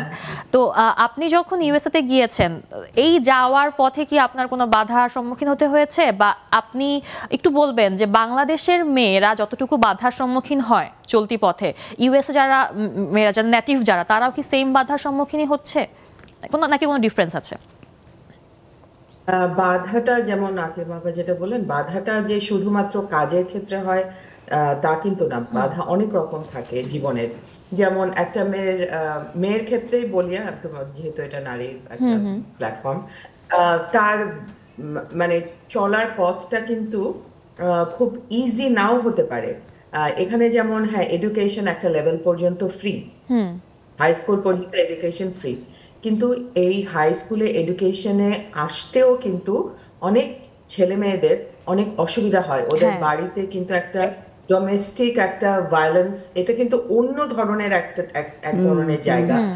এখানে আইসোলেটেড, কিন্তু একজন আরেকজনের কিচ্ছু শেয়ার করে না। তুমি পাশের বাসার দরজার একই ওয়াল তুমি শেয়ার করছো, কেউ কিন্তু তোমাকে এসে জিজ্ঞেস করবে না যে এনিথিং রং, মানে unless you go for help. অনেক সময় কিন্তু ওইসব ছেলেমেয়েরা বা অনেকে ওরা জানে না যে should I go out and ask for help. এইটাও কিন্তু অনেকে জানে না যে হেল্পটা যে চাই। অবশ্য এখানকার স্কুলে কিন্তু অনেক কি বলে না, যেটাকে টিচার্সরা অনেক রিচ আউট করে বাচ্চাদেরকে যে ইজ এভরিথিং অলরাইট তোমাদের বাসায়। কিন্তু তারপরেও ওরা অনেকে ড্রপ আউট থাকে, কারণ হাই স্কুল ড্রপ আউটটা অনেক বেশি। ওদের যেহেতু বাড়িতে একটু গাইডেন্স কম থাকে, পড়াশোনাটা একটু হার্ড হতে থাকে, ওরা ড্রপ আউট থাকে ওই যে হাই স্কুলের পরে আর পড়াশোনাতে এগোয় না। তখনই জীবনের আসল, আর ওই দিক থেকে আবার এশিয়ান প্যারেন্টস যদি কেউ থাকে, ওই সময়টাই তো তারা পার পেয়ে যাচ্ছে ওইসব বাচ্চারা। এশিয়ান প্যারেন্টসরা বেশি ফোকাস থাকে তাদের বাচ্চাদের প্রতি। নেটিভদের ক্ষেত্রে এটা হয় না অনেক সময়, তবে ইদানিং কিন্তু things are getting very very good, better হচ্ছে যে ওরাও এখন অনেক অনেক বেশি লেখাপড়া অনেক এগিয়ে যাচ্ছে। তারা যখন এগিয়ে যায়, দে গেট মোর অপরচুনিটিস দেন, মানে এটা বলতে খারাপ লাগছে কিন্তু এটা হয় আসলে। প্রেফারেন্সটা ওদেরই বেশি থাকে, বলবো না, কারণ ওদের না একটা টিম ম্যানেজমেন্টের ক্ষেত্রেও না তাদের একটা নিজস্ব মানসিকতা কাজ করে যে এই মানুষগুলোকে আমি এইভাবে হ্যান্ডেল করতে পারবো। আমি এই সময় এসে কাজ করে আমি বুঝতে পারছি যে কেন ওদের প্রেফারেন্সটা আর হয়ে থাকে। কারণ আমরা এশিয়ানরা কিন্তু অন্য মেন্টালিটিতে কিন্তু একটু বেড়ে ওঠা, হ্যাঁ ওদের মেন্টালিটিটা কিন্তু একটু ভার্সেটাইল, ওরা আউট অফ বক্স অনেক চিন্তা করতে পারে। হ্যাঁ, যেটা হয়তো আমি এখনো অবাক হই ওদের চিন্তা থেকে, যে আরে আমি এত সিম্পল, এটা আমার মাথায় কেন আসলো না। কিন্তু ওই যে আউট অফ দ্য বক্স যে চিন্তা করে ফেললো, ওইটা ওদের capacity, because of they are growing up. হ্যাঁ, এগুলো ম্যাটার করে। আর যেটা নারীর জীবনের অন্তরায়, যে বাধার অন্তরায় বলছো, এটা কিন্তু খুব শুধু কাজের ক্ষেত্রে হয় তা কিন্তু না। হ্যাঁ, একটা মেয়ে তার সংসার জীবন কিভাবে চালাবে, হ্যাঁ সেটাতেও কিন্তু অন্তরায় আছে। সেটাতেও কিন্তু একটা মেয়ে তার স্বাধীনতা পায় না। হ্যাঁ, সে আজ খুব সাধারণ কথা, তার হয়তো আজকে রান্না করতে ইচ্ছে হচ্ছে না, কিন্তু শ্বশুরবাড়ি এত লোক আসলো, তাকে রান্না করতে হবে, হাসি মুখে রান্না না করে ওটা সার্ভ করতে হবে। এই তার ভালো লাগছে না, তার মানসিকতা, তার অন্য কিছুতে সে ডিস্টার্বড হয়ে আছে, এই যে মনের বিরুদ্ধে চলাটা, এটাও কিন্তু তার জীবনের, আমি বলবো, চলার পথের অন্তরায়। এটাকেও কিন্তু মেয়েরা খুব মনে করে যে বিয়ে করেছে এখন এটা মেনে নিতে হবে, কি আর করা। এই যে মেনে নেওয়াটা, এটাই কিন্তু জীবনের অন্তরায়। খুব চমৎকার হবে কিন্তু আপু বললেন, খুব অনেক ধন্যবাদ আপু। নাজিয়া আপু কিন্তু খুব চমৎকার ভাবে বললেন। তো এই কথার প্রেক্ষিতে আমার হুট করে মাথায় একটা কথা আসতো, সেটা হচ্ছে যে আমাদের সমাজ ব্যবস্থায় একটা ধারণা থাকে এরকম যে একটা কাপল, ম্যারিড কাপল, তাদের একটা ছেলে একটা মেয়ে লাগবে, অন্তত একটা ছেলে লাগবে, মেয়ে না হলেও চলবে বাট ছেলে লাগবে, কারণ মেয়েদেরকে পড়াশোনা করে বিয়ে দিয়ে দিব, ছেলে আমাদেরকে দেখাশোনা করবে। তো তারপরে সেখানে আসে আমার মতো কিছু, মানে আমার বাবা মার মতো কিছু বাবা মা এবং আপনার বাবা মার মতো কিছু বাবা মা, যাদের হচ্ছে একই, আমার কোনো ভাই বোন নাই, আমি একমাত্র মেয়ে। আপুরও মনে হয় সেম অবস্থা, মনে হয় না আমরা বোন কিন্তু আমাদের কোনো ভাই নাই, এই যে ভাই নাই, এবং আমরাও 2 বোন, ভাই নেই। এবং আমাদের কি শুনতে হয়, ভাই নাই, এই যে ব্যাপারটা, তোমার মাকে দেখবে, হ্যাঁ তোমার মাকে দেখবে কে। তো এটাও কিন্তু এক ধরনের বাধা। আপনি যখন একটা মেয়ে হয়ে আপনাকে প্রথমে একটা বাধা দিবে যে তোমাকে দ্বারা হবে না, তো এটা কিভাবে ফেস করেন আপু? এটা আসলে কি, আমরা যখন ছোট ছিলাম তখন দেখতাম কি, আমার আব্বাকে মানে মসজিদের লোক এসে বাসায় এসছে গল্প করতে, সেই মসজিদের লোকরা আমার আব্বাকে বলতো, আমরা তখন অনেক ছোট, আমরা 3 বোন, অনেক বছর আমরা 2 বোন ছিলাম। তো আমার আব্বাকে বলতো যে ইঞ্জিনিয়ার সাহেব আপনার তো একটাও ছেলে নাই, আপনার শুধু মেয়েরা, কে দেখবে আপনাকে, আপনার কে দেখবে ফিউচারে, আপনি একা হয়ে যাবেন এসে। মানে একটা ছেলে না থাকলে বাবা মা যে একা হয়ে যাবে এটা তো তখনও বুঝতাম না কি বলে। কিন্তু আমার আব্বা কিন্তু কখনো এটার রিপ্লাই দিত না, উত্তর দিত না, হাসতো, কারণ আমার আব্বা বরাবরই একটু শান্ত প্রিয় মানুষ। তো একটা সময় পরে আমি যখন আরেকটু ম্যাচিউরড হয়েছে, আমি বুঝেছি আসলে ছেলে লাগবে না, মেয়েরা কিন্তু একটা বাবা মার জন্য যথেষ্ট। এবং মেয়েরা যে দায়িত্ব, যে রেসপন্সিবিলিটি, যে ভালোবাসা নিয়ে বাবা মাকে টেক কেয়ার করে দেখে, আমার মনে হয় না যে ছেলেরা অতটা সময় পায় না। প্রকৃতিগতভাবে ছেলেরা একটু কম আবেগের হয়তো সেভাবে প্রকাশ করতে পারে না, আবার মেয়েরা ঠিক উল্টোটা, যে তারা হচ্ছে আবেগপ্রবণ, হ্যাঁ মায়াময়, হ্যাঁ প্রকৃতি তাদেরকে এভাবে সৃষ্টি করেছে। তো বাবা মাকে দেখে, তো আমার মনে হয় যে এটা একদম অযৌক্তিক একটা এই যুগের কথা, যে ছেলে না থাকলে বাবা মাকে কেউ দেখতে পারবে না, এটা আমার এখন আর বিশ্বাসই করি না। আসলে সব একদমই বিশ্বাস করি না, আমি তার জলযন্ত্র প্রমাণ। আমি আমার মার সাথেই থাকি, আমার আর আমার মার সংসার, সত্যি কথা বলতে মা এখনো আমার সংসারের মেইন, মানে ইভেন আজকে রান্না কি হবে সেখান থেকে শুরু করে সব মার উপরেই থাকে। আমার মেয়ে বিশেষ করে চলে যাওয়ার পর থেকে, বাবা মারা যাওয়ার পর থেকে, বাবা যখন মারা গেলেন তখন আমাকে বলেই গেলেন যে তোর মাকে তুই দেখিস। এই যে কথাটা আমার এখনো আমার কানে বাজে, এই বিশ্বাসটা আপনার মাঝে পেয়েছেন, এটাই অনেক। কারণ আমি আমার বাবার অত্যন্ত প্রিয় সন্তান ছিলাম, বড় সন্তান। তো মা কিন্তু আমার সাথে, মানে আমি আমার সাথে বলি না, আমি মাকে নিয়ে, মার আর আমার সংসার, মার সাথেই আমি আছি। তো আমার তো ভাই আছে 2 জন, কিন্তু তারপরেও মা আমার কাছে কমফোর্টেবল। ভাইদের বাড়ি মা বেড়াতে যায়। এই ব্যাপারটা কিন্তু অনেক মজার। তানিয়াপুর কাছ থেকে আমি শুনবো, কিন্তু আমাকে একটা ব্রেক নিতে হচ্ছে। ব্রেকের পরে কিন্তু অবশ্যই আমি শুনবো এটা আপনার কাছ থেকে। ওকে আপু। দর্শক, আরো একটা ব্রেক নিতে হচ্ছে, কোথাও যাবেন না, কারণ আড্ডা জমে উঠেছে, সাথেই থাকুন।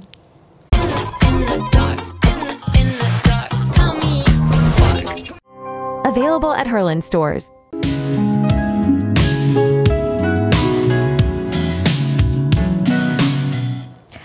আমাদের 4th বিরতি, মানে 4র্থ বিরতির পরে আবারও ফিরে এলাম নিবেদিত নেক্সাস লেডিস ক্লাবে। আমি জানি আজকে একটু ইন্টারনেটের ঝামেলা আছে, তাই অনেক বন্ধুরা আমাদেরকে জয়েন করতে পারছেন না। তবুও যারা জয়েন করার চেষ্টা করছেন বা জয়েন করা সম্ভব, দ্রুত জয়েন করে ফেলুন আপনার স্ক্রিনে দেওয়া জুম আইডি ও পাসওয়ার্ডের মাধ্যমে। আর এখন আমি চলে আসি তানিয়াপুর কাছে। তানিয়াপু, আপনার কাছে জানতে চাচ্ছিলাম, আপনি বলছেন যে আপনারা মনে হয় 2 বোন বা এরকম, তো কিভাবে ফেস করেছেন যখন কেউ বলে যে ভাই নাই বা আব্বা আম্মাকে কিভাবে দেখবে, কে দেখবে? একটু ভিন্ন রকম গল্পটা, কারণ হচ্ছে আমি যখন ক্লাস 3-তে পড়ি তখন আমার বাবা মারা যান। আমার মা তখন প্রেগনেন্ট, ছোট বোনটা পৃথিবীতে আসে, ও বাবাকে দেখেনি, ও এখন আলহামদুলিল্লাহ আলহামদুলিল্লাহ ডাক্তার, বাংলাদেশ মেডিকেলে। মাশাআল্লাহ। আমি পেশাগতভাবে জব না করে বেছে নিয়েছি রান্নাকে। আমি মায়ের কাছে আছি, বোনটাও আপাতত মায়ের কাছে আছে, ওরা বাইরে সেটেল হয়ে যাবে খুব শীঘ্রই ইনশাল্লাহ। সেও ম্যারিড, ছোট বেবি আছে একটা। আমার আগামী জীবনটা মায়ের সাথেই কাটবে। আর আমার সবচেয়ে বেশি বড় সাপোর্ট যেটা, সেটা হচ্ছে আমার মা। কারণ হচ্ছে আমি যতক্ষণ কাজ করি, বেবিকে নিয়ে আনা যাওয়া, স্কুলের যেই দায়িত্বগুলো, এগুলো মা নিখুঁতভাবে পালন করে। প্লাস হচ্ছে আমি যখন আমার প্রফেশনের কাজগুলো করি, তখন বাসার যে একটা রান্নার ঝামেলা থাকে, বা বাসায় কি খাবো, বাবুটা কি খাবে, এগুলো নিয়ে আমাকে চিন্তিত হতে হয় না, কারণ আমি জানি আমার মা সামলে নিবে। তো ওই যে একটু আগে আমরা কথা বলছিলাম না যে মানে আমাদের আবেগটা একটু বেশি আর বাইরের আবেগটা কম, তো এটার একটা পজিটিভ সাইড হচ্ছে এই জিনিসটা। আর যেহেতু মা হিসেবে বা নারী হিসেবে বাঙালি মেয়েদের আবেগটা বেশি, তো নিজের সন্তানের ভালো মন্দটা কিন্তু ওই মায়ের সাইড থেকেই আসে। বিশেষ করে মেয়েদের মা যারা, তাদের কিন্তু ওই যে ম্যাক্সিমাম ক্ষেত্রে কিন্তু আমরা দেখি যে মেয়েরা বলছে যে মায়ের কাছে রেখে আসছি, হ্যাঁ মায়ের কাছে রেখে আসছি, আমার বাচ্চা মায়ের কাছে আছে, বা মা দেখবে, মা সামলে রাখবে। ওইটা ছেলেদের ক্ষেত্রে মনে হয় একটু কমই দেখি আমরা আসলে, যে ছেলেরা বলতে পারছে। এটা আমার অনেক বড় একটা সাপোর্ট, হ্যাঁ এটা অনেক বড় আসলে একটা সাপোর্ট। মা আছে বলে আমি সবটা খুব সুন্দরভাবে হ্যান্ডেল করার সাহস পাই, যে না আমি রেখে আসছি, আমার টেনশন করতে হচ্ছে না যে বাচ্চাটাকে বাসায় কে নিয়ে যাবে, অন্য কারো হাতে আসলে নেই, আমার মার হাতে দিয়ে আসতে হচ্ছে না, আমি মাকে বলে আসলেই হচ্ছে, মা সামলে নিবে তাকে। প্লাস আজকে আমার অনেকগুলো কাজের অর্ডার আছে, আমি ওগুলো কিভাবে সামলাবো। আমি এখনো আমার হেল্পিং হ্যান্ড ওইভাবে নিযুক্ত করা না, নিজেই সবটা একা হাতে করার চেষ্টা করছি ইনশাআল্লাহ, যতক্ষণ সম্ভব যতক্ষণ পর্যন্ত সম্ভব। এইখানে আমি আরেকটা বিষয় নিয়ে শুরুতে একটা দুটো পংক্তি দিয়ে, কবিতার একটা পংক্তি দিয়ে আমি শুরু করেছিলাম যে অর্ধেক তার করিয়াছে নারী, অর্ধেক তার নর। তো এই পুরুষতান্ত্রিক সমাজে নরেরা সামহাও এটা আসলে মানতে চান না, এবং যখন আমরা যারা চাকরি ক্ষেত্রে, আপু আপনি চাকরি করেছেন, আপনিও চাকরি করেছেন, তো চাকরি ক্ষেত্রে দেখা যায় যে আমাদের পুরুষ যে কলিগটা আছেন তার সাপোর্টটা সামহাও আমরা পাই না। তো সেই ক্ষেত্রে কিভাবে আসলে ব্যালেন্স করেন? কারণ আমি নিজে ফেস করেছি এটা, যে ও তো অফিসে ঘুরতে আসে, বা মেয়ে মানুষ আপা আপনার তো খালি পার্সেলই আসে। এখন পার্সেল কেন আসে তো আমি জানি, আমি তো শপিং করতে যেতে পারি না, সো আমার পার্সেল আসবে, খুব স্বাভাবিক। তো এই বিষয়গুলো কিভাবে ব্যালেন্স করেন আপনি? তোমার কথার একটা সাইড একটুখানি ঠিক, আরেকটা সাইডের সাথে একটু ডিসএগ্রি করি। সেটা হচ্ছে যে এখনকার যুগে ছেলেরা আসলে অনেক স্মার্ট, ছেলেরা অনেক সহনশীল। আমি যদি আমার দিকটা আমি যদি বলি, কারণ আমি তো একটা সময় যখন চাকরি করতাম তখন তো আমার বাসা পুরাটাই খালি ছিল, কারণ আমি আমার বাচ্চাটাকে দিয়ে আমি যেতাম স্কুলে, আর আমার হাজবেন্ড চলে যেত স্কুলে, মানে তার অফিসে, আর আমার যখন সেকেন্ড বেবি হলো আমি ওটা দিয়ে আসতাম আমার শাশুড়ির কাছে। সেক্ষেত্রে আমার শাশুড়ি ছিল বিরাট একটা হেল্প, কারণ আমার আম্মা আমার আব্বা দুইজনেই চাকরি করতো, আর আমার আম্মার বাসা আমার শ্বশুর বাড়ি থেকে অনেকটা দূরে ছিল। তো সেই সুবিধাটা আমার ছিল না যে আম্মার কাছে রেখে যাবো বা বাসায় এত ছোট বাচ্চা রেখে যাব। কিন্তু আমার হাজবেন্ড ছিল আমার খুব মানে কি বলবো সহায়ক, মানে এখন পর্যন্ত তাই। আমার বাসায় নিজস্ব হেল্পিং হ্যান্ড নাই, মানে পার্মানেন্ট হেল্পিং হ্যান্ড যেটাকে বলে সেটা নাই আমাদের বাসায়, কিন্তু সব কাজ একদম টু দা পয়েন্টে গুছানো। কারণ আমি ছোটকাল থেকে, আমার 3 ছেলে মেয়ে, আমার 2 ছেলে 1 মেয়ে, আমার বাসার যাবতীয় কাজ আমি 3 ছেলের মধ্যে ডিভাইড করে দিয়েছি। 3 ছেলে মানে আমার নিজের 2 ছেলে আর আমার হাজবেন্ড।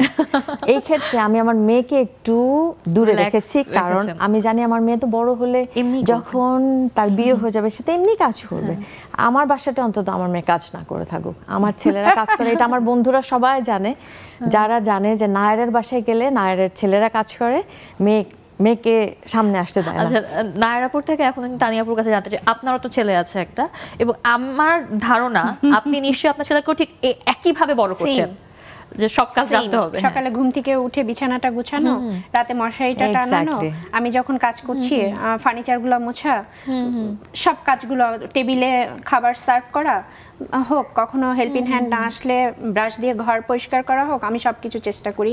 কাপড় ধোয়া ইভেন যেটা মেশিনে করলেও হচ্ছে, সেটাও আমি আমার বাচ্চাকে অ্যাটলিস্ট শিখে রাখো। হ্যাঁ, শিখে রাখো তুমি, কারণ জীবনের কোন ক্ষেত্রে যে তোমার কাজে লাগবে সেটা তো জানবো না আমি। আবার আমি যখন অসুস্থ হব বা আমার যখন কোনো প্রতিবন্ধকতা আসবে, তখন যেন ও আমার সাপোর্ট হয়ে পাশে থাকতে পারে। আমিও তো সেটাই চাইবো যে তুমি একজন, আবার ভবিষ্যতের কথা চিন্তা করলেও আমি বলবো যে ওর যখন লাইফ পার্টনার আসবে, হ্যাঁ, সে যেন তার সহায়ক হিসেবে থাকে, কারণ ও যখন আমার কষ্টটা বুঝবে ও তখন সেই মেয়েটার কষ্টটাও বুঝবে। ওই মেয়েটা তখন আর ওই যে সামাজিক যে প্রতিবন্ধকতা, শ্বশুরবাড়ি যে ভয়ের, ওর কাছে তখন ভয় থাকবে না। ও যখন ওর পার্টনারকে ওর সাপোর্ট হিসেবে পাবে, ওর কাছে তখন আর এই বিষয়গুলো ভয় থাকবে না, এই অন্তরায়টা থাকবে না। এই শেখানোটা কিন্তু শুধুমাত্র মারাই পারে, কিন্তু সত্যি সত্যি, কারণ মানে মা একটা ছেলেকে যে কিভাবে একেবারে চুনে চুনে পুটি পুটি করে যে শেখানো, আমি মানে এটা কেউ পারবে না। আমি মনে করি যে আমি যদি আমার ছেলেকে সঠিক শিক্ষা দিতে পারি, আরো 10টা মেয়ে নিরাপদে বাইরে বের হতে পারবে। সত্যি তাই। এবং আজকে আমি নিজেই এখানে আসার আগে ফেসবুকে একটা পোস্ট দিয়েছিলাম, তো এটা এরকম একটা কথা ছিল যে একজন মহিলাকে মেনশন করে ড্রামার, যে মহিলা এমন দেখেই তার ছেলেটা আসলে এমন হয়েছে। হ্যাঁ, তো সেখানে সবারই একটাই কমেন্ট ছিল যে আপু আমার ইচ্ছা আমি এরকম শাশুড়ি হব। হ্যাঁ, তো এই যে এরকম শাশুড়ি হব, এই সেন্সটা আমাদের মাঝে আসছে, এটা কিন্তু অনেক পজিটিভ একটা বিষয়। তো আর এই মুহূর্তে নার্গিস আপু আমাদের সাথে জয়েন করেছেন। আপুর সাথে একটু কথা বলে নেই। আপু ভালো আছেন? আলহামদুলিল্লাহ, আচ্ছা, ভালো আছি। আপনি? আমিও ভালো আছি আপু।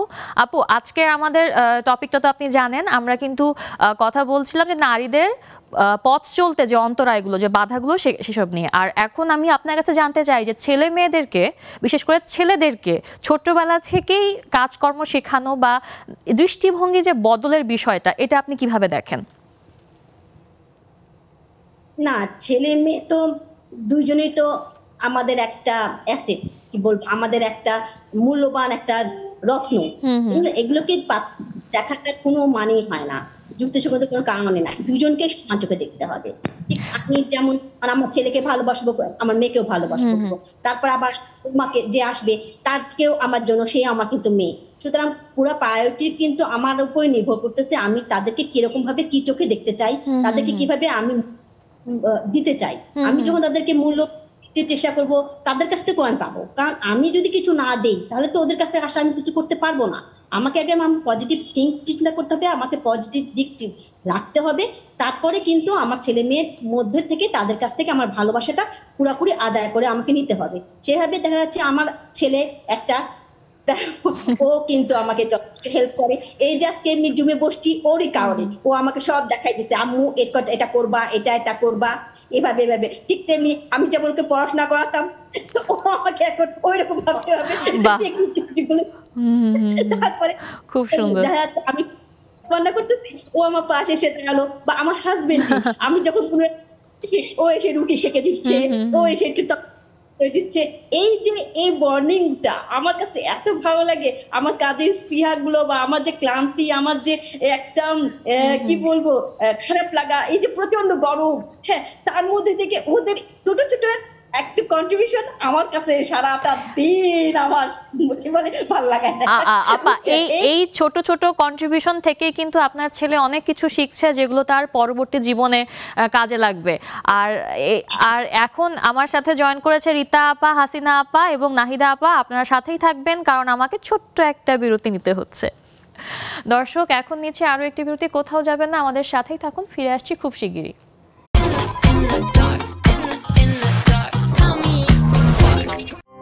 Available at Herland stores.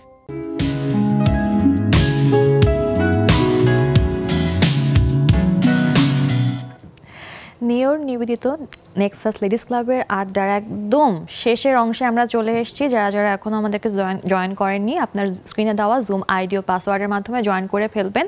কারণ আমরা কিন্তু শুধু গল্প করতে চাই না, আমরা আপনাদের গল্পটাও শুনতে চাই, সমাধান শুনতে চাই, কষ্ট শুনতে চাই, আনন্দ শুনতে চাই। আর আমরা এখন আজকে আড্ডা দিচ্ছিলাম, খুব চমৎকার একটা বিষয় নিয়ে আড্ডা দিচ্ছিলাম। আমাদের কষ্টের জায়গা থেকে আমরা হেসে হেসে আসলে আড্ডা দিচ্ছিলাম। তো তানিয়া আপু, আপনার কাছে আমি একটু জানতে চাই, আপনি তো অনেক কিছু ফেস করেছেন আজকের এই পর্যায়ে। আসলে আমরা প্রত্যেকেই জীবনে কোনো না কোনো বাধা ফেস করে আজকের এই পর্যায়ে আছি। তো আপনার কি মনে হয়, যারা ছোটরা আছে বা সামনের দিনগুলোতে আমরা কিভাবে নিজেকে আরো বেশি আত্মবিশ্বাসী করে তুলতে পারি? আপু, আমি বলবো হচ্ছে মেয়েদের ক্ষেত্রে যে কারো দেখা দেখি কোনো কাজ শুরু করতে হয় না। আমি যেটা করতে ভালোবাসি, যেটা আমার প্যাশন, সেই কাজটা শুরু করা উচিত। যখন শুধু ভেবে রেখে দিব না, যেটা শুরু করতে চাই সেটা শুরু করতে হবে এবং শেষ পর্যন্ত লেগে থাকতে হবে। শুরু করেই আমি পারছি না হাল ছেড়ে দেব, বা আশেপাশের পরিবেশ বা পারিবারিক অন্তরায়, এগুলো প্রতিটা মানুষের জীবনে থাকবে। আমাদের প্রতিটা মানুষের জীবনে এগুলো চলমান থাকবে। ফলো না করে যেটা আমার পক্ষে সম্ভব সেটা আমার করা উচিত। হ্যাঁ, আমার সর্বোচ্চটা দিয়ে সেটাই ফোকাস রাখতে হবে। তাহলে অবশ্যই একটা পর্যায়ে যে আমার চলার পথটাও সহজ হবে, আমাদের চলার পথটা, শুধু নট অনলি মি, আমাদের চলার পথটা তখন আস্তে আস্তে সহজ হতে থাকবে। আর যে কাজটা আমরা করতে ভালোবাসি সেটা যখন আমরা ফোকাস দেই এবং সেইভাবে যদি করি, আমাদের কিন্তু কাজটা আরো ভালো হয়। যেটা ভালোবাসি না সেটা করতে গেলেই ঝামেলা হয়ে যায়। হ্যাঁ, তো আর এখন আমি রীতা আপার কাছে যাচ্ছি। আপা, আমাকে শুনতে পাচ্ছেন আপনি? আমি ভালো আছি। রীতা আপা, আমাদের আজকের যে টপিকটা, এটা আপনার কাছে আমি একটু জানতে চাই যে নারীর পথ চলার অন্তরায় বলতে আপনার কাছে কি মনে হয়, আসলে কোনটাকে আপনি বেশি বলবেন যে এটা প্রধান অন্তরায়? আসলে প্রধান অন্তরায় যদি আমি জানতে চাই আপনার কাছে। আসলে আমরা যারা আসলে সংসার, এখন তো সবাই আসলে আমরা যারা আছি ম্যারিড হয়ে গিয়েছি, তো ওই যে রীতা আপা বললো না যে মায়ের কাছে থাকে, তো আমার মনে হয় নিজের একটা পরিচয় বা নিজের একটা গল্প তৈরি করার জন্য যদি ফ্যামিলির একটা সাপোর্ট না থাকে নিজের লোকে, তাহলে আসলে অনেক অন্তরায় দাঁড়ায় নিজেকে এস্টাবলিশ করার জন্য। যেটা আমি ফেস করি আমার ফ্যামিলি থেকে, কারণ আমার ফ্যামিলির সবাই আসলে দেশের বাইরে থাকে, আমি যাই হোক। তো আর বাচ্চাদের বেলা যেটা হয়, ছেলে মেয়ে যে আরো মানে সবার গল্প শুনে যেটা আমি একটু বলছি একটু করে, যে ছেলেরা সাপোর্ট দেয়। যেন আমি যখন স্ক্রিন প্রিন্টের কাজ করি, আমার ছেলে আমার সাথে মানে ফ্রেমটা ধরতে শেয়ার করে, সেটা ওর যেন ভার্সিটি বন্ধ সেদিন আমার করতে হবে, কিন্তু সে শপিং করা বা বন্ধু বান্ধব নিয়ে আড্ডা মারা, কোথাও যে ঘুরে আসে সেটা পছন্দ করে না। যদি আমার মেয়ে থাকতো ঠিক সেটা করতো। হ্যাঁ, আমি যেটা মনে করি যে মেয়েরা হচ্ছে সবচেয়ে বেশি সাপোর্টিভ মানে ফ্যামিলির জন্য, আর এইদিকে আমি বাধা মনে করি। এটা আমার খুব আসলে ফ্যামিলির সাপোর্টটা নাই। আচ্ছা, এবার একটু হাসিনা আপার কাছে যাই। আপা, আনমিউট করে নেবেন। আসসালামু আলাইকুম আপু, শুভ সন্ধ্যা। ওয়ালাইকুম আসসালাম। সবাইকে অনেক ধন্যবাদ। হাসিনা আপা, আমি যতটুকু জানি আপনি একটা নারী কেন্দ্রিক ভ্রমণ সংস্থার সাথে আছেন, তো যখন আপনি এই একটা সংস্থায় যুক্ত হলেন, আপনি কি বাধার সম্মুখীন হয়েছেন একটু শর্ট করে বলবেন আমাদেরকে। অনেক ধন্যবাদ আপু। এটাতে আমি যখন প্রথম জয়েন হয়েছি, এটাতে তো কোনো ইনকাম নাই, খোলামেলা কথা যেটা, 1 টাকা কোনো ইনকাম নাই। আমি আমার পকেটের টাকা খরচ করে একদিন স্কুলে যাই টিচারদের সাথে কথা বলে, আরেকদিন দ্বিতীয় দিন গিয়ে আমি ঠিক করে আসি যে আমি কোন ডেটে স্কুলে কাজ করব, সামাজিক সচেতনতামূলক কাজ করি স্কুল এন্ড কলেজে। তো সবাই ভাবে কি ব্যাপার, এটাতে এত কি কাজ করতেছে, এখানে কত টাকা ইনকাম, কত টাকা পায়, অনেকেরই মধ্যে, বিশেষ করে টাকার প্রশ্নটা সবার মধ্যে। আচ্ছা, একজনের কাছে বলে পরে থেমে গেছি, অটোই এখন মানুষ থেমে গেছে, কারণ আমার সবাইকে সময় নাই, বলার মতো সময় নেই। এবং মূল কথা হচ্ছে আমি টাকার জন্য এখানে কাজ করি নাই, আমি হচ্ছে সবকিছুর পরিমাপ আসলে টাকা দিয়ে হয় না। হ্যাঁ, আমি কাজটা করি, খুব তৃপ্তি পাই কাজটা করে। হাসিনা আপা, এটাই আসলে প্রধান উদ্দেশ্য হওয়া উচিত একটা মানুষের, প্রথমে তৃপ্তি, তারপর আসলে টাকার ইস্যুটা আসবে। আমি এবার রুমা আপার কাছে যাচ্ছি। রুমা আপা, আনমিউট করে নেবেন। হ্যাঁ, আসসালামু আলাইকুম। ওয়ালাইকুম আসসালাম আপা, ভালো আছেন আপনি? সবাইকে আপনাকেও শুভ সন্ধ্যা। আলহামদুলিল্লাহ, কেমন আছেন? আমিও ভালো আছি। রুমা আপা, আমরা যে বিষয়টা নিয়ে কথা বলছি, হ্যাঁ, আপনার কাছেও আমি জানতে চাই যে ছেলে মেয়েদের ক্ষেত্রে, হ্যাঁ, যে ছেলেদের বেসিক লাইফ স্কিল যেগুলো, রান্না করা, ঘর ঝাড়ু দেওয়া বা এই কাজগুলো শেখানোটা আপনি কতটা জরুরি বলে মনে করেন? আসলে অর্ধাঙ্গিনী বলতে মানে স্বামী স্ত্রী দুজনকেই সব কাজের জন্য হেল্প করা উচিত। মানে ছেলেরা এই কাজকে ছোট করবে তা না। আমি একটু অসুস্থ থাকলে আমার হাজবেন্ড একটু করলো, বেশি কিছু না। এটাই তো মানে সবাই আমরা চাই যে আমাদের হয়ে থাক, মানে পরস্পরের প্রতি ভালোবাসা থাকবে। একটু ঘর ঝাড়ু দিলেই যে সে মানে হয়ে গেল, এরকম কোনো কথা নাই। আমাদের আসলে সাহায্য করতে হবে। বিয়ে যেহেতু বা পারিবারিক বন্ধন যেহেতু একটা কি বলবো, একটা এগ্রিমেন্টের মতো, তো এই এগ্রিমেন্ট আসলে সবাইকে সমানভাবেই আমাদের থাকা উচিত। এখন আমি খুকু আপার কাছে যাচ্ছি। আপা, আনমিউট করে নেবেন। হ্যাঁ আপা, শুনতে পাচ্ছেন? ওয়ালাইকুম আসসালাম। হ্যাঁ হ্যাঁ, আপু, আপনাদের সবাইকে স্টুডিও রীতা আপুকে অনেক সুন্দর লাগছে। কুকু আপা, আপনি একটু শর্ট করে যদি বলতেন যে নারীর পথে অন্তরায় যদি আমি বলি বা সামনে এগিয়ে যেতে আমরা নারীরা কিভাবে নারীদেরকে সাপোর্ট দিতে পারি, একটু শর্ট করে বলবেন। আমরা নারীরা অনেক সময় নারীদের পথের অন্তরায় হই, কিন্তু আমার মনে হয় যে এটা মন মানসিকতাটা চেঞ্জ করা উচিত। আমরা প্রত্যেকটা নারীকে যখন এগিয়ে যেতে দেখি, আমার পাশের নারীকে যখন এগিয়ে যেতে দেখবো, তখন আমার ভিতরে একটা জেলাসি কাজ করে। এটা কিন্তু অধিকাংশ নারীদের মধ্যেই থাকে। আমরা কিন্তু নারীরাই নারীদের সমালোচনা বেশি করি, কিন্তু এটা আসলে মন মানসিকতা চেঞ্জ করা উচিত, বদলানো উচিত। তাহলে আমরা একজন নারী আরেকজন নারীকে এগিয়ে যাওয়ার পথে সাহস যোগাতে পারি, ওদেরকে বা বিভিন্ন রকমের পরামর্শ দিতে পারি, বা যে কোনো ব্যাপারে তাদেরকে সাপোর্ট দিতে পারি। আমরা আসলে সাথী হই মানুষের, মানে নারীদের সাথী নারীরাই হতে পারবে। আর এই ব্যাপারটা মাথায় রাখলে আসলে সহজ হয়ে যায়। নেলি আপার কাছে আসছি। হ্যাঁ আপা, আপনার কি ভাবনা এই বিষয়ে? আসসালামু আলাইকুম। ওয়ালাইকুম আসসালাম সবাইকে। আসলে নারীরাই হয়তো প্রথমে একটু অন্তরায় হয়, কিন্তু শোনা যাচ্ছে না মনে হয়। আপা আমরা শুনতে পাচ্ছি, আপনি বলেন আপা। হ্যাঁ, তো নারীরা প্রথমে হয়তো একটু সাপোর্ট পাবে, বিশেষ করে কর্মক্ষেত্রে দেখা যায় যে প্রথমে হয়তো একটু সাপোর্ট করবে না, পরে কিন্তু ঠিক হয়ে যায়। আসলে একটু সমস্যা হয়, এটা মনে হয় আমাদের প্রকৃতিগতভাবেই আসলে আমরা এরকম, আসলে সবারই তাই। তোমাকে আমি একটা কথা বলি, অন্তরায় যে কথাটা বলা, সমস্যা বলা হয়েছে, প্রত্যেকের জীবনেই কম বেশি। যেমন আমি যেটা মনে করি যে বর্তমানে নারীদের সেলফ ডিপেন্ডেন্ট হওয়াটা অত্যন্ত প্রয়োজন। যেমন আমি আজকে, আমার মা আমার সাথে আছে বিকজ অফ আমি আমার হাজবেন্ডের মানে তার আর্নিংয়ে 100% চলি না। দ্যাটস ওয়াই আমি কিন্তু আমার মাকে আমার নিজস্ব অর্থায়নে আমার মাকে আমি আমার সাথে রাখতে পারি, এবং সেই জোর এবং সেই স্ট্যান্ডটা আমার আছে। তো এই যে প্রত্যেকটা মেয়ের মধ্যে যদি এই জিনিসটা থাকে, তাহলে আমার মনে হয় যে জীবনটা অনেক সহজ। আর আমার হাজবেন্ড খুবই সাপোর্টিভ। আমি বলবো না যে সে তার সাপোর্ট না পেলে আমি এত দূর আগাতে পারতাম না। আপনি নিজের জন্য তৈরি করেছেন, এটা আসলে অনেক বড় একটা সাপোর্ট নিজের জন্য। অনেক ধন্যবাদ। অনেক একটা মানে কি বলবো, একটা ফ্রুটফুল আড্ডা আজকে আমরা দিয়েছি, এবং আমরা চেষ্টা করব এই আড্ডা থেকে জানা যে বিষয়গুলো আমাদের প্রাত্যহিক জীবনে আমরা ব্যবহারের চেষ্টা করব, সামনে এগিয়ে যাব। এবং যারা এই মুহূর্তে আমার সাথে জুমে জয়েন করেছেন, আপনাদের প্রত্যেককে, যারা ছিলেন আমার সাথে এবং সবসময় থাকেন, আপনাদেরকে অনেক অনেক ধন্যবাদ। আশা করছি আগামী দিনগুলোতেও আপনাদেরকে আমি পাশে পাবো। আর আপনাদেরকেও অনেক অনেক ধন্যবাদ। সবার জন্য শুভকামনা রইল। আপনাকেও অনেক ধন্যবাদ আপু, এত সুন্দর একটা আড্ডার আয়োজনের জন্য আমাদের সাথে। প্রিয় দর্শক, এই ছিল আমাদের আজকের আড্ডা। আগামী আড্ডায় আবারও দেখা হবে। ততক্ষণ পর্যন্ত সবাই ভালো থাকবেন, সুন্দর থাকবেন, লেডিস ক্লাব এবং নেক্সাস টেলিভিশনের সাথেই থাকবেন।